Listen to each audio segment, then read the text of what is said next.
भाई कल गर्लफ्रेंड का बर्थडे है यार, पैसे भी नहीं है मेरे पास। यार भाई मेरे पास नहीं, वो देखो सूरज बैठा है। चल चूतिया बनाते हैं।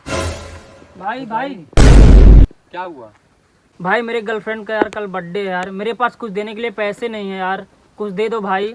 अबे यार तुम दोनों फिर से आगे रोने यहाँ। देख भाई, एक तो मैं हूँ वैसे गरीब, तुम लोग भी जानते हो।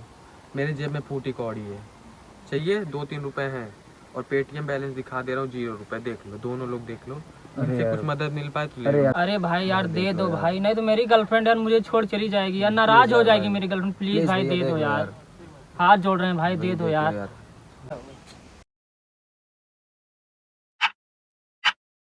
क्या करूँ यार तुम दोनों का। सुनो, एक गगन चुम्मा एकदम बहुत बढ़िया दिमाग बता रहा हूँ। काम करो, मेरा नंबर ले जाकर। अबे ये क्या बदतमीजी है। अबे यार एकदम बदतमीज हो क्या बे? तुमको इतना चौकस दिमाग दे रहे हैं हम? तुम मार रहे हो हाँ?